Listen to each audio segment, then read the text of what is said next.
Since the 12th century, Edinburgh Castle has been watched over by British troops.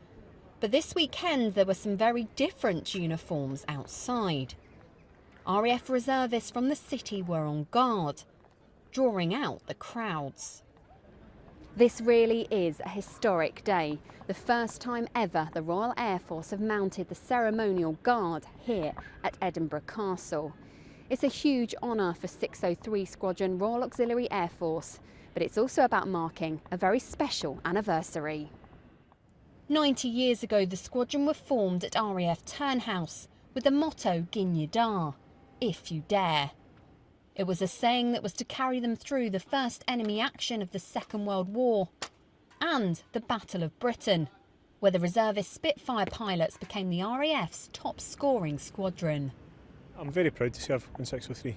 It does have a long history, and we do know this history. We are instructed in it when we join the squadron. It's very important that the guys coming up that are serving on this squadron know about that history. So it's a culmination of all that effort to be here tonight. It's always been a reserve squadron. Back in the day when it was formed, it was always reservists, it was always civilians that have taken part in the 603 squadron as it is today.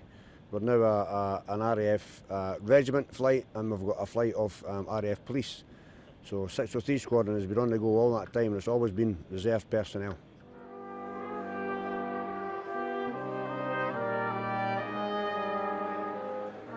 Inside the Great Hall, the band of the RAF College welcomed the reservists, as well as their honoured guests.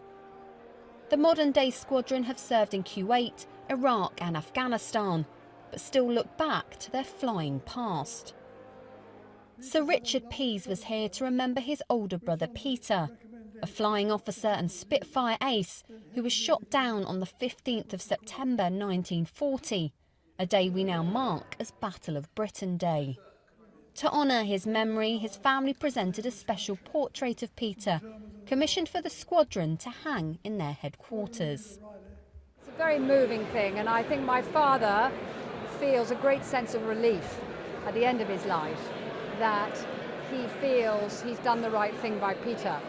And two of my three children are here tonight, as well as my sister, my brother and my first cousin.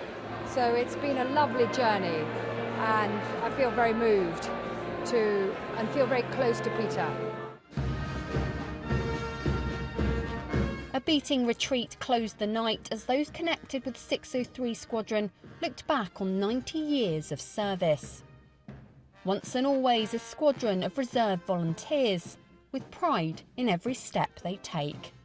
Ali Gibson, Forces News, Edinburgh.